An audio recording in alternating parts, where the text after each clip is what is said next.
We can even use Power Query to get data from the internet directly.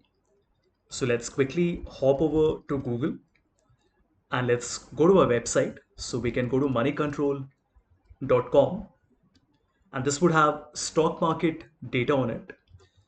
We can simply copy the entire URL, come back to Excel and select data and then from web.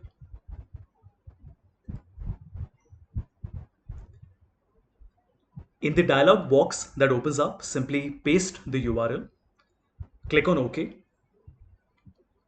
So what is going to happen right now is that Power Query is going to go to the website and identify every single table that exists on that website. Now, this might take a little bit of time depending on how large that website is, but as a ballpark, you can assume that it takes maybe 20 or 30 seconds. As you can see, we have a list of all the tables that are there on the website. So we want to choose table 0, which is the first table that we wanted. We click on transform data. And once we have this, we can open up Power Query Editor. We might have to make a few transformations because the headings might not be correct. As you can see here, the headings have not been picked up correctly. So I can simply rename the first one to index. The second one becomes the close value. And the third column becomes the change. We don't really need the percentage change, so I can remove it. Close and load. So the data is loaded back to your Excel file. And here's the best part.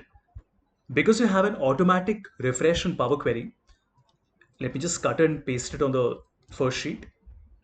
If you want this to get refreshed every minute or every 5 minutes, we can go to query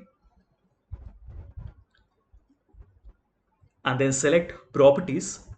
And in properties, we can click on refresh and say that we want it to be refreshed every minute, so that every 60 seconds, Power Query is going to go to the website, pick up the data from there, and then bring it back to Excel.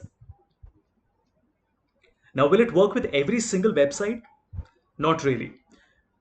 Which websites it works with and with which it doesn't, I can't answer that for you. You will have to give it a shot. Sometimes it works perfectly, sometimes it works partly, sometimes it completely refuses to work.